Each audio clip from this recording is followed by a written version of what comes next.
বিষয় নিয়ে ভাবছেন, সেটা হচ্ছে ভুঁড়ি, যেটা আমার অনেক বেশি। সেই ভুঁড়িটা মানুষের সামনে দেখাতে পারছি না।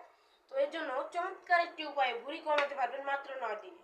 সেই ভুঁড়ি কিভাবে কমাবেন আমি আপনাদের সম্পূর্ণভাবে শিখিয়ে দিচ্ছি। এটা কবে খেতে হবে, কিভাবে খেতে হবে সবই আমরা বলে দিচ্ছি। এদিকে আসুন। আমরা এগুলো দেশি লেবু নিয়ে নিয়েছি। এখানে আমরা লেবুর হলুদ কালার চোকলাই লাগবে। এই চোকলাটা আমরা কুচি কুচি কুচি কুচি করে কাটবো।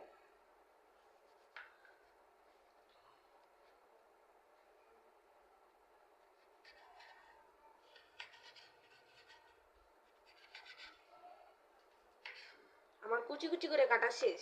এখন আপনাদের সুবিধার্থে এটি মগের ভিতরে ঢেলে দিলাম।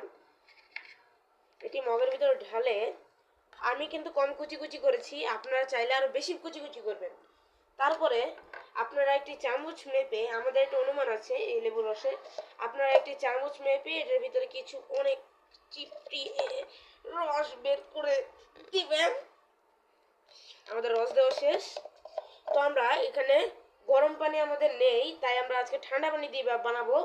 তো আপনারা চাইলে গরম পানি দিয়ে বানাবেন, তাহলে এটা খুব কার্যকর হবে। এটা গরম পানি দিয়ে, এখন আমরা মনে করেন আপনি এটা গরম পানি, কারণ এটা কিন্তু গরম পানি না, এটা ঠান্ডা পানি।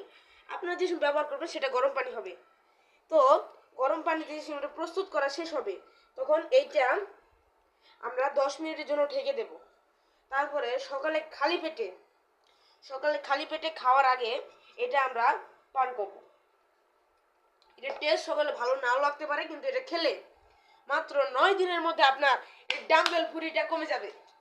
তো আপনারা আমাদের এই চ্যানেলটি সাবস্ক্রাইব করুন, এরকম আরো নিত্য নতুন ভিডিও আপনাদের সামনে চলে আসবে ইনশাআল্লাহ।